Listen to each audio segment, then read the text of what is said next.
Hi hello ನಮಸ್ಕಾರ. Welcome to my YouTube channel. ಚೈತ್ರ ಮಾಸಕ್ಕೆ ಚಿಗುರಿದ ಕನಸುಗಳು. ಇದೊಂದು ಶಾರ್ಟ್ ಸ್ಟೋರಿ. ಕತೆ ಕೇಳಿ ಹೇಗಿತ್ತು ಅಂತ ಕಮೆಂಟ್ ಮಾಡಿ.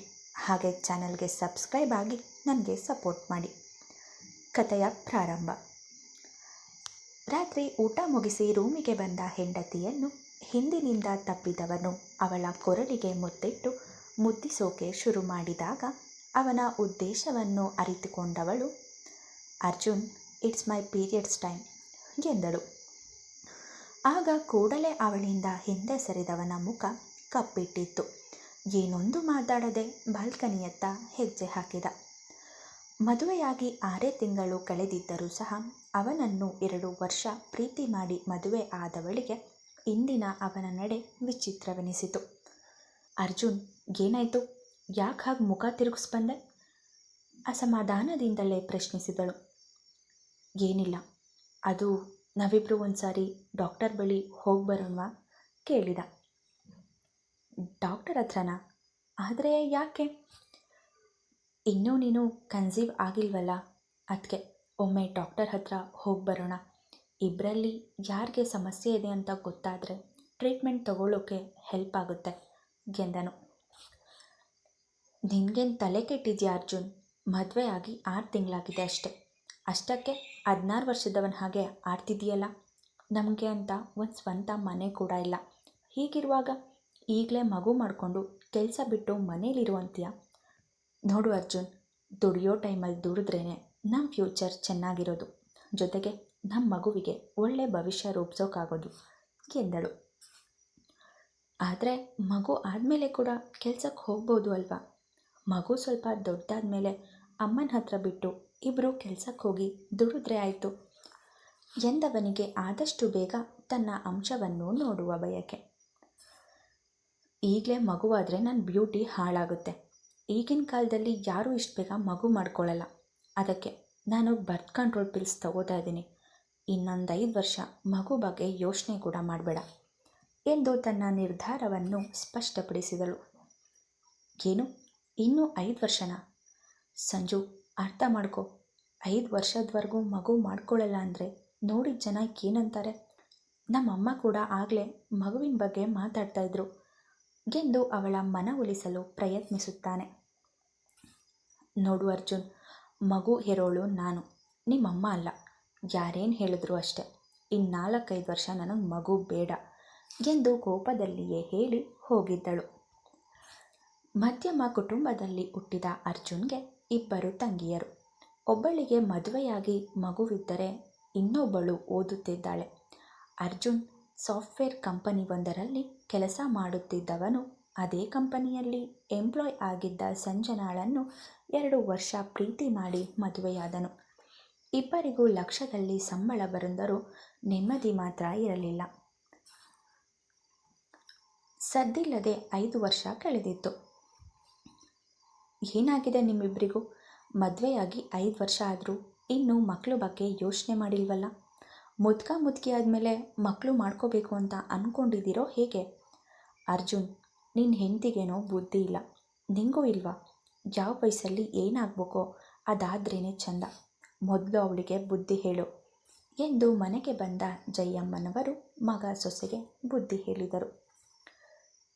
ಸಂಜು, ಅಮ್ಮ ಹೇಳೋದು ಸರಿ ಇದೆ ಅಲ್ವಾ? ಇನ್ನಾದರೂ ಮಗು ಬಗ್ಗೆ ಯೋಚನೆ ಮಾಡೋಣ ಎಂದನು. ಈಗಷ್ಟೇ ಇಬ್ಬರಿಗೂ ಪ್ರಮೋಷನ್ ಸಿಕ್ಕಿದೆ, ಜೊತೆಗೆ ಸ್ಯಾಲ್ರಿ ಕೂಡ ಜಾಸ್ತಿ ಆಗಿದೆ. ಈಗ ಪ್ರೆಗ್ನೆಂಟ್ ಆದರೆ ಇಂಥ ಒಳ್ಳೆ ಕೆಲಸನ ಬಿಡಬೇಕಾಗುತ್ತೆ. ಅದಕ್ಕೆ ಇನ್ನೊಂದು 2 ವರ್ಷ ಸುಮ್ಮನಿದ್ಬಿಡು ಎಂದು ಹೇಳಿ ಅವನನ್ನು ಓಲೈಸಲು ನೋಡಿದಳು. ಸ್ಟಾಪ್ ಇಟ್ ಸಂಜು, ಮದುವೆಯಾಗಿ 5 ವರ್ಷ ಆದರೂ ಮಗು ಬೇಡ ಅಂತ ಇದೆಯಲ್ಲ? ನಮಗಿಂತ ಹಿಂದೆ ಮದುವೆ ಆದವರೆಲ್ಲ 2 ಮಕ್ಕಳು ಮಾಡ್ಕೊಂಡಿದ್ದಾರೆ. ಅವರನ್ನೆಲ್ಲ ನೋಡಿ ಕೂಡ ನಿನಗೇನು ಅನ್ನಿಸ್ತಿಲ್ವಾ ಎಂದು ಕೋಪದಲ್ಲಿ ಕೇಳಿ ನಂತರ ಸಮಾಧಾನ ತಂದುಕೊಂಡವನು, ನೋಡು ಸಂಜು, ನಾನು ನಮ್ಮ ಮಗುವಿನ ಬಗ್ಗೆ ತುಂಬಾ ನಿರೀಕ್ಷೆ ಇಟ್ಕೊಂಡಿದ್ದೀನಿ. ತಂದೆಯಾಗುವ ಅನುಭವವನ್ನು ಆಸ್ವಾದಿಸೋಕೆ ಕಾಯ್ತಾ ಇದ್ದೀನಿ. ಪ್ಲೀಸ್ ಈಗಲಾದರೂ ಒಪ್ಕೊ. ನಮ್ಮ ಜೀವನಕ್ಕೆ ಮಕ್ಕಳು ಬಂದರೆ ಅವರೇ ನಮ್ಮ ಪ್ರಪಂಚ ಆಗ್ತಾರೆ. ಆಗ ಈ ದುಡ್ಡು, ಆಫೀಸ್ ಕೆಲಸ ಅನ್ನೋ ಯೋಚನೆಗಳೇ ಬರಲ್ಲ. ಎಂದು ತನ್ನಿಂದಾದಷ್ಟು ಅವಳಿಗೆ ಅರ್ಥ ಮಾಡಿಸಲು ನೋಡಿದನು. ನಾನು ಹೇಳೋದನ್ನು ನೀನು ಕೂಡ ಅರ್ಥ ಮಾಡ್ಕೋ ಅರ್ಜುನ್. ನಾನೇನು ನಮಗೆ ಮಗುನೇ ಬೇಡ ಅಂತ ಹೇಳ್ತಾ ಇಲ್ವಲ್ಲ, ಆದರೆ ನನಗೆ ಸ್ವಲ್ಪ ಟೈಮ್ ಕೊಡು ಅಂತ ಹೇಳ್ತಾ ಇರೋದಷ್ಟೆ. ಇರೋಳು ನೀನು, ನಿನಗೆ ಮನಸ್ಸಿಲ್ಲದ ಮೇಲೆ ನಾನೇನು ಮಾಡೋಕ್ಕೆ ಸಾಧ್ಯ? ಸರಿ, ನಿನ್ನಿಷ್ಟ, ನಿಂಗಿಷ್ಟ ಬಂದ ಹಾಗೆ ಮಾಡ್ಕೊ, ನನಗೂ ಹೇಳಿ ಸಾಕಾಗಿದೆ ಎಂದು ನೋವಿನಲ್ಲಿಯೇ ಹೇಳಿ ಹೋಗಿದ್ದ. ವರ್ಷಗಳು ಉರುಳುತ್ತಿದ್ದ ಹಾಗೆ ಇದೇ ವಿಷಯವಾಗಿ ಗಂಡ ಹೆಂಡತಿಯ ಮಧ್ಯ ಮನಸ್ತಾಪ ಉಂಟಾಗಿ ಇಬ್ಬರ ಮಧ್ಯ ಮಾತುಕತೆಗಳು ಅಪರೂಪವಾಗಿದ್ದವು. ಅವಳನ್ನು ಅಷ್ಟು ಪ್ರೀತಿ ಮಾಡುತ್ತಿದ್ದವನು ಈ ಒಂದು ಕಾರಣದಿಂದ ಬೇಸರವಾಗಿ ಅವಳನ್ನು ಅವಳ ಪಾಡಿಗೆ ಬಿಟ್ಟು ಬಿಟ್ಟಿದ್ದ. ಅಂದು ಕೆಲಸಕ್ಕೆ ಹೋಗಲು ಸಿದ್ಧವಾಗುತ್ತಿದ್ದ ಸಂಜನಾ ಕನ್ನಡಿಯಲ್ಲಿ ತನ್ನನ್ನು ತಾನು ಸರಿಯಾಗಿ ನೋಡಿಕೊಂಡಳು. ಅದಾಗಲೇ ಮುಖದ ಕಾಂತಿ ಕಮ್ಮಿಯಾಗಿ ಚರ್ಮ ಜೋತು ಬೀಳಲು ಶುರುವಾಗಿತ್ತು. ಮಗುವಾದರೆ ಸೌಂದರ್ಯ ಕಮ್ಮಿಯಾಗುತ್ತದೆ ಎಂದು ಯೋಚಿಸುತ್ತಿದ್ದವಳಿಗೆ ಸೌಂದರ್ಯ ಅನ್ನೋದು ಶಾಶ್ವತವಲ್ಲ ಎನ್ನುವುದು ಅರ್ಥವಾಗಿತ್ತು. ಮಗುವಿನ ವಿಷಯದಲ್ಲಿ ನಾನು ತಪ್ಪು ಮಾಡಿಬಿಟ್ಟೆ, ಇನ್ನೂ ತಡ ಮಾಡಬಾರ್ದು, ಆದಷ್ಟು ಬೇಗ ಮಗುವಿನ ಕಡೆ ಗಮನ ಕೊಡಬೇಕು ಎಂದು ನಿರ್ಧಾರ ಮಾಡಿದವಳು ತನ್ನ ಯೋಚನೆಯನ್ನು ಗಂಡನ ಬಳಿ ಹೇಳಿದಳು. ಮಗು ಇರೋಳು ನೀನಲ್ವಾ, ಸೊ ಇಲ್ಲಿ ನಿನ್ನ ನಿರ್ಧಾರಕ್ಕಷ್ಟೇ ಬೆಲೆ, ಹಾಗಾಗಿ ನಾನು ಕೇಳೋ ಅಗತ್ಯ ಇಲ್ಲ, ನಿನ್ನಿಷ್ಟ ಬಂದ ಹಾಗೆ ಮಾಡು ಎಂದು ಹೇಳಿದವನಿಗೆ ಅದಾಗಲೇ ಮಗುವಿನ ವಿಷಯದಲ್ಲಿ ಮನಸ್ಸು ಕಲ್ಲಾಗಿತ್ತು. ಈಗ ಪ್ರತಿ ತಿಂಗಳ ಕೊನೆಯಲ್ಲಿ ಮಗುವಿನ ನಿರೀಕ್ಷೆಯಲ್ಲಿ ಕಾಯುತ್ತಿದ್ದವಳಿಗೆ ಪ್ರೆಗ್ನೆನ್ಸಿ ಕಿಟ್ ಮೇಲೆ ಮೂಡುವ ಒಂಟಿ ಗುಲಾಬಿ ಗೆರೆ ಅವಳ ಆಸೆಗೆ ತಣ್ಣೀರು ಎರಚುತ್ತಿತ್ತು. ನಂತರ ಕಡೆ ಮಾರ್ಗವಾಗಿದ್ದ ಡಾಕ್ಟರ್ ಬಳಿ ಹೋಗಿದ್ದಳು. ಈಗಲೇ ಮಗು ಬೇಡ ಅಂತ ತುಂಬ ಸಾರಿ ಬರ್ತ್ ಕಂಟ್ರೋಲ್ ಪಿಲ್ಸ್ ತಗೊಂಡಿದ್ದೀರಾ, ಇದರಿಂದ ಗರ್ಭಕೋಶ ವೀಕ್ ಆಗಿದೆ, ಅದು ಅಲ್ಲದೆ ನಿಮಗೆ ವಯಸ್ಸು ಕೂಡ 35 ಸಮೀಪಿಸ್ತಿದೆ, ಸೊ ಮಗು ಆಗೋದು ಕಷ್ಟ ಇದೆ ಎಂದು ಡಾಕ್ಟರ್ ಹೇಳಿದಾಗ ಇಬ್ಬರಿಗೂ ಆಘಾತವಾಗಿತ್ತು. ಮದುವೆಯಾದ ದಿನದಿಂದ ಮಗುವಿನ ಕನಸು ಕಾಣುತ್ತಿದ್ದವನಿಗೆ ಈಗ ಡಾಕ್ಟರ್ ಹೇಳಿದ ಮಾತು ಅವನು ಕಟ್ಟಿದ್ದ ಕನಸಿಗೆ ಬರೆ ಎಳೆದ ಹಾಗಾಗಿತ್ತು. ಡಾಕ್ಟರ್ ಪ್ಲೀಸ್ ಹಾಗನ್ಬೇಡಿ, ಮಗುವಿನ ಬಗ್ಗೆ ತುಂಬ ಕನಸು ಕಟ್ಟಿದ್ದೀನಿ ಎಂದು ದೀನವಾಗಿ ಕೇಳಿಕೊಂಡನು. ಇರೋ ವಿಷಯ ಹೇಳಿದ್ದೀನಿ, ನೋಡೋಣ, ಈಗಿಂದಲೇ ಟ್ರೀಟ್ಮೆಂಟ್ ಶುರು ಮಾಡೋಣ, ಮುಂದೆ ಆದರೂ ಆಗಬಹುದು ಎಂದು ಅಡ್ಡಗೋಡೆಯ ಮೇಲೆ ದೀಪ ಇಟ್ಟಿದ್ದರು. ಅರ್ಜುನ್, ಸಾರಿ, ಈಗಾಗುತ್ತೆ ಅಂತ ಅಂದ್ಕೊಂಡಿರಲಿಲ್ಲ. ನೀನೇನು ಹೇಳಬೇಡ, ಇಷ್ಟೆಲ್ಲ ಆಗೋಕ್ಕೆ ಮುಖ್ಯ ಕಾರಣ ನೀನೇ, ನಿನ್ನ ಹಠದಿಂದಲೇ ನಾವಿವತ್ತು ಈ ಪರಿಸ್ಥಿತಿಗೆ ಬಂದು ನಿಂತಿರೋದು. ಒಂದು ತಿಳ್ಕೊ, ಕೊನೆವರೆಗೂ ನನಗೆ ತಂದೆಯಾಗೋ ಭಾಗ್ಯ ಸಿಗಲಿಲ್ಲ ಅಂದರೆ ನಿನ್ನ ನಾನು ಯಾವತ್ತೂ ಕ್ಷಮಿಸಲ್ಲ ಎಂದವನ ಮಾತುಗಳಿಂದ ಬಹುವಾಗಿ ಅವಳ ಮನಸ್ಸು ನೊಂದಿತು. ಈಗ ಅವಳಿಗೆ ತಾನೆಷ್ಟು ದೊಡ್ಡ ತಪ್ಪು ಮಾಡಿದೆ ಅನ್ನೋದು ಅರಿವಾಗಿತ್ತು. ಟ್ರೀಟ್ಮೆಂಟ್ ಶುರು ಮಾಡಿ ವರ್ಷ ಕಳೆದಿತ್ತು. 3 ಸಾರಿ IUI, 2 ಸಾರಿ IVF ಕೂಡ ಫೇಲ್ ಆಗುವುದಲ್ಲದೆ 3-4 ತಿಂಗಳಿಗೆ ಅಬೋಷನ್ ಕೂಡ ಆದಾಗ ಇಬ್ಬರು ಪೂರ್ತಿಯಾಗಿ ಕುಗ್ಗಿ ಹೋಗಿದ್ದರು. ಅದಾಗಲೇ ಟ್ರೀಟ್ಮೆಂಟ್ ಸಲುವಾಗಿ ಲಕ್ಷ ಹಣ ಕೂಡ ಖರ್ಚಾಗಿತ್ತು. ಯಾವ ದುಡ್ಡಿಗೋಸ್ಕರ ಮಗು ಬೇಡ ಎಂದು ಮುಂದೆ ಹಾಕುತ್ತಾ ಬಂದಿದ್ದಳೋ, ಈಗ ಅದೇ ಮಗುವಿಗೋಸ್ಕರ ತಾವು ಇಷ್ಟು ವರ್ಷ ದುಡಿದಿದ್ದ ಹಣವನ್ನೆಲ್ಲ ಸುರಿದರೂ ಯಾವ ಪ್ರಯೋಜನ ಕೂಡ ಆಗುತ್ತಿರಲಿಲ್ಲ.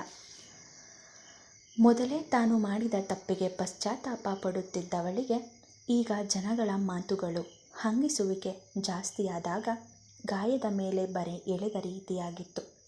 ಇದರ ಜೊತೆಗೆ ದಿನೇ ದಿನೇ ಗಂಡನ ತಿರಸ್ಕಾರ ಜಾಸ್ತಿಯಾದಾಗ ಜೀವನವೇ ಬೇಡ ಎನ್ನಿಸುವಂತಾಯಿತು.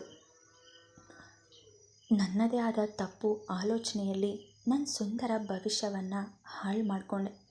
ಒಂದು ಹೆಣ್ಣಿನ ಜನ್ಮ ಸಾರ್ಥಕವಾಗೋದು ಅವಳ ತಾಯಿಯಾದಾಗ ಮಾತ್ರ ಅಂತ ಹೇಳ್ತಾರೆ, ಆದರೆ ನಾನೇ ಅದನ್ನು ಅರ್ಥ ಮಾಡ್ಕೊಳ್ದೆ ಹೋದೆ. ನನ್ನ ಗಂಡನಿಗೆ ಕೈ ತುಂಬ ಸಂಬಳ ಬರ್ತಿದ್ರೂ ಕೂಡ ನಾನೇ ಅತಿಯಾಗಿ ಆಸೆ ಪಟ್ಬಿಟ್ಟೆ.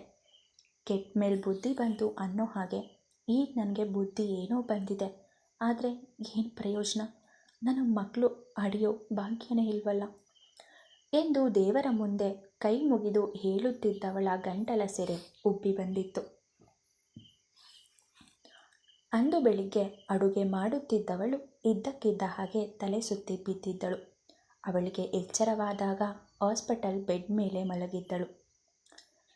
ಕಂಗ್ರ್ಯಾಚುಲೇಷನ್ಸ್ ಅರ್ಜುನ್, ನೀವು ತಂದೆ ಆಗ್ತಿದ್ದೀರಾ ಎಂದ ಡಾಕ್ಟರ್ ಮಾತಿಗೆ ಅವನಲ್ಲಿ ಯಾವ ಬದಲಾವಣೆಯೂ ಆಗಲಿಲ್ಲ. ಇದು ಸೇರಿ 4ನೇ ಬಾರಿ ಹೀಗಾಗ್ತಿರೋದು. 3, 4, 5 ತಿಂಗಳವರೆಗೂ ಇದ್ದು ನಂತರ ಮಗು ಹೊಟ್ಟೆಯಲ್ಲೇ ಕರ್ಗೋಯ್ತು ಅಂದರೆ ಅದನ್ನು ತಡ್ಕೊಳ್ಳೋಕ್ಕಾಗಲ್ಲ ಎಂದು ಡಾಕ್ಟರ್ ಬಳಿ ತನ್ನ ದುಃಖ ಹೇಳಿಕೊಂಡು ಅತ್ತಿದ್ದನು. ನಿಮ್ಮ ಸಿಚುವೇಶನ್ ಅರ್ಥ ಆಗುತ್ತೆ, ಆದರೆ ನಂಬಿಕೆ ಕಳ್ಕೋಬೇಡಿ. ಈ ರೀತಿಯ ಕೇಸಸ್ ನಾವು ತುಂಬ ನೋಡಿರೋದ್ರಿಂದ ಇನ್ನೂ ನಿಮಗೆ ಅವಕಾಶ ಇದೆ. ಆದರೆ ನಮ್ಮ ಪ್ರಯತ್ನ ನಾವು ಮಾಡೋಣ. ಗೆದ್ದವರು ಇನ್ಮೇಲೆ ಅವ್ರ ಹತ್ರ ಯಾವ ಕೆಲಸ ಕೂಡ ಮಾಡಿಸೋ ಅಂತಿಲ್ಲ. ಬಗ್ಗಿ ಕಸ ಕೂಡ ಗುಡಿಸದೇ ಇರೋ ಅಷ್ಟು ನಾಜೂಕಾಗಿ ಅವರನ್ನು ನೋಡ್ಕೋಬೇಕು. ಹಾಗೆ ಸರಿಯಾದ ಸಮಯಕ್ಕೆ ಚೆಕಪ್ಗೆ ಕರ್ಕೊಂಡು ಬರಬೇಕು ಎಂದು ಹೇಳಿ ಕಳುಹಿಸಿದರು. ಸಾಯೋಕ್ಕೂ ಮೊದಲು ಮೊಮ್ಮಗುವನ್ನು ನೋಡೋ ಆಸೆ ಹೊತ್ತುಕೊಂಡಿದ್ದ ಜಯಮ್ಮನವರು ಆ ಇಳಿ ವಯಸ್ಸಿನಲ್ಲೂ ಸೊಸೆಯ ಆರೈಕೆಗೆ ನಿಂತಿದ್ದರು. ಅವಳ ಪಾದ ಕೂಡ ನೆಲಕ್ಕೆ ಸೋಕದ ರೀತಿ ನೋಡಿಕೊಂಡರು. ಎಲ್ಲರ ಪ್ರಾರ್ಥನೆಯ ಫಲವಾಗಿ ಕಡೆಗೂ ಮುದ್ದಾದ ಹೆಣ್ಣು ಮಗುವಿಗೆ ಜನ್ಮ ನೀಡಿದ್ದಳು ಸಂಜನಾ. ಮೊದಲ ಬಾರಿ ತನ್ನ ಮಗುವನ್ನು ಕೈಯಲ್ಲಿ ಹಿಡಿದುಕೊಂಡವನ ಕಣ್ಣಲ್ಲಿ ಆನಂದ ಬಾಷ್ಪ ಹರಿದಿತ್ತು. ಈ ಒಂದು ಸಮಯಕ್ಕೋಸ್ಕರ ಅದೆಷ್ಟು ವರ್ಷದಿಂದ ಕಾದಿದ್ದನು. ಆ ಪುಟ್ಟ ಮಗುವಿನ ಪ್ರವೇಶವಾಗಿದ್ದು ಬತ್ತಿ ಹೋಗಿದ್ದ ಕನಸುಗಳನ್ನು ಮತ್ತೆ ಚಿಗುರುವ ಹಾಗೆ ಮಾಡಿತ್ತು. ಬರಿದಾದ ಜೀವನದಲ್ಲಿ ಸುಖ, ಶಾಂತಿ, ನೆಮ್ಮದಿಯನ್ನು ಹೊತ್ತು ತಂದಿತ್ತು ಕಂದಮ್ಮ. ಇಬ್ಬರ ನಡುವೆ ಇದ್ದ ಅಸಮಾಧಾನ ದೂರವಾಗಿ ಬದುಕಿಗೆ ನವ ಚೈತನ್ಯವನ್ನು ತಂದುಕೊಟ್ಟಿತ್ತು. ಮುಗಿಯಿತು. ಕತೆ ನಿಮಗೆಲ್ಲ ಇಷ್ಟ ಆಗಿದ್ದರೆ ದಯವಿಟ್ಟು ಸಬ್ಸ್ಕ್ರೈಬ್ ಮಾಡಿ ಹಾಗೂ ಆದಷ್ಟು ಜನರಿಗೆ ಶೇರ್ ಮಾಡಿ ಸಪೋರ್ಟ್ ಮಾಡಿ. Thank you.